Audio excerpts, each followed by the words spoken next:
Imaginez un instant un monde où chaque battement de cœur, chaque respiration prendrait des millions d'années. Ce serait un monde sans enzymes. Aujourd'hui, on va plonger au cœur de ces machines moléculaires incroyables qui permettent à la vie de se dérouler à la vitesse de l'éclair. Alors commençons avec une petite énigme.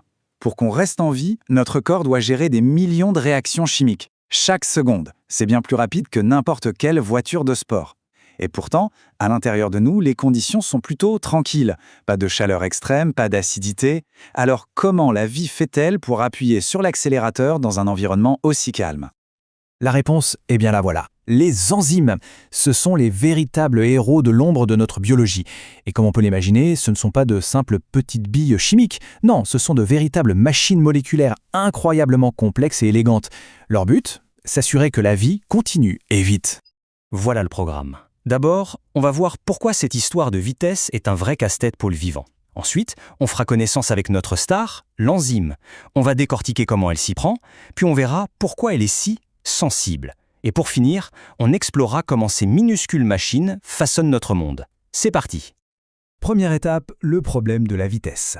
Il faut bien comprendre que sans un coup de pouce, la plupart des réactions chimiques essentielles à la vie seraient tellement lentes qu'on n'existerait tout simplement pas.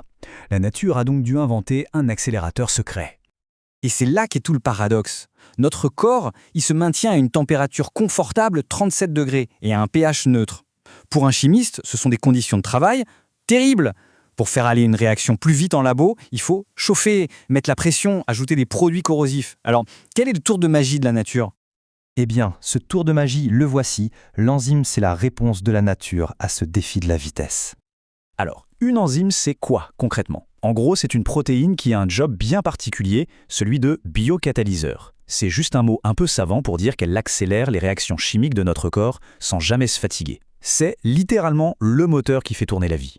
Le mot-clé ici, c'est catalyseur. Imaginez un peu un ouvrier sur un chantier capable d'assembler un mur en une fraction de seconde, puis de passer au suivant et de faire ça des millions de fois sans jamais s'épuiser. C'est exactement le travail d'une enzyme. Elle fait le job encore et encore sans jamais être utilisée. C'est d'une efficacité redoutable. Et attention, il ne faut pas s'imaginer un truc tout simple. Il suffit de jeter un œil à ces modèles de l'amylase, l'enzyme qu'on a dans notre salive. Ce sont des structures gigantesques, des chefs-d'œuvre de complexité, des véritables sculptures en 3 dimensions, où chaque atome, chaque recoin a une fonction bien précise.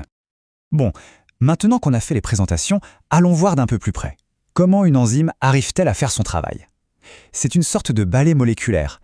C'est fascinant. On peut résumer ça en 3 étapes très simples. D'abord, il y a ce qu'on appelle le substrat, la molécule qui doit être transformée. Elle vient s'emboîter parfaitement dans un endroit précis de l'enzyme, le site actif. C'est vraiment comme une clé qui rentre dans sa serrure. Deuxième étape, l'enzyme opère sa magie et transforme le substrat. Et enfin, elle relâche les produits finis et elle est immédiatement prête à recommencer le cycle. Mais alors, c'est quoi cette magie ? Le vrai secret, c'est ce qu'on appelle l'énergie d'activation. Imaginez que pour démarrer une réaction, il faille pousser un énorme rocher en haut d'une colline. Ça demande un effort colossal. Eh bien, l'enzyme, elle, ne va pas pousser le rocher plus fort. Non, elle est bien plus maligne. Elle va creuser un tunnel à travers la colline. Et d'un coup, le passage devient incroyablement plus facile. Et attention, ce n'est pas juste un petit coup de main. Prenons un exemple concret, la décomposition de l'eau oxygénée. Sans aide, il faut fournir 18 unités d'énergie.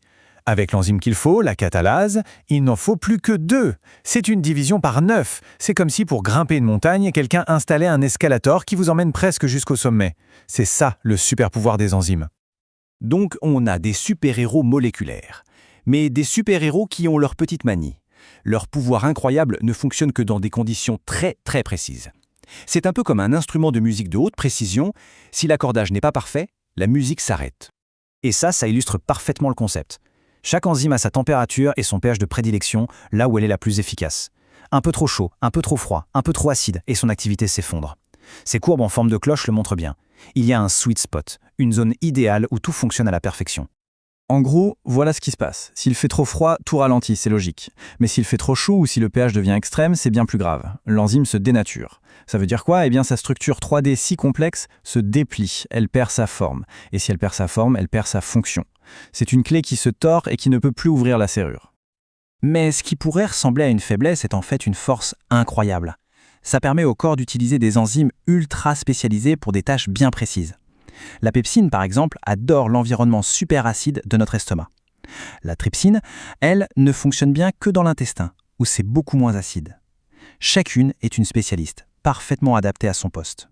Bon, maintenant qu'on a vu la mécanique, il est temps de dézoomer un peu. Regardons l'impact gigantesque de ces machines invisibles, pas seulement dans nos cellules, mais partout autour de nous. Tenez-vous bien, ce chiffre, 133 grammes, c'est à peu près le poids d'un smartphone. C'est la quantité d'urée qu'un seul gramme d'une enzyme, l'uréase, 1 gramme, c'est le poids d'un trombone, peut décomposer en seulement 5 minutes. Voilà de quel niveau de puissance on parle. C'est juste phénoménal. Et évidemment, un tel pouvoir, on a appris à s'en servir. Les enzymes sont les outils de base, les ciseaux et la colle, des biologistes qui travaillent sur l'ADN. On en trouve dans les lessives pour décomposer les tâches, dans l'industrie pour fabriquer du fromage ou du pain, et on s'en sert même pour transformer des déchets en biocarburant. Elles sont absolument partout. Et tout ça nous amène à une question vertigineuse. On commence à peine à comprendre et à maîtriser ces centrales électriques de la nature. Alors, quel sera le prochain grand défi qu'on leur demandera de relever?